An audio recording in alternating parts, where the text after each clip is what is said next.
सोमनाथ पर हमले और फिर गुलामी के लंबे कालखंड के बावजूद आज मैं पूरे विश्वास के साथ और गर्व से ये कहना चाहता हूँ कि सोमनाथ की गाथा विध्वंस की कहानी नहीं है।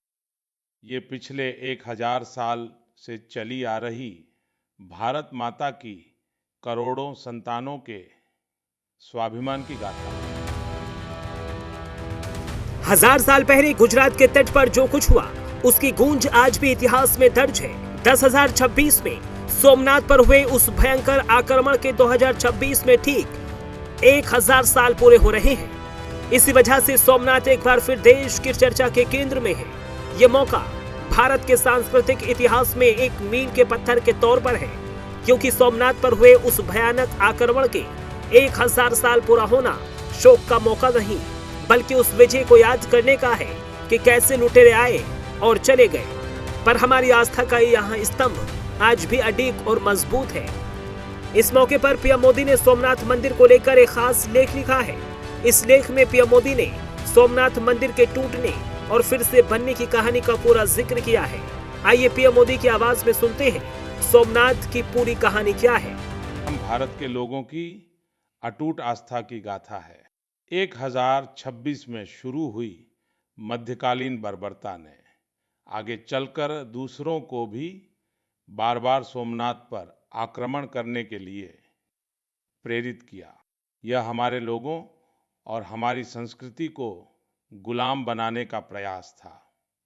लेकिन हर बार जब मंदिर पर आक्रमण हुआ तब हमारे पास ऐसे महान पुरुष और महिलाएं भी थीं जिन्होंने उसकी रक्षा के लिए खड़े होकर सर्वोच्च बलिदान दिया और हर बार पीढ़ी दर पीढ़ी हमारी महान सभ्यता के लोगों ने खुद को संभाला, मंदिर को फिर से खड़ा किया। पीएम मोदी 11 जनवरी को इसी पावन धरती पर सोमनाथ स्वाभिमान पर्व में शामिल होंगे, जिसके तहत 8 से 11 जनवरी तक यहाँ कई आध्यात्मिक और सामाजिक कार्यक्रम होंगे।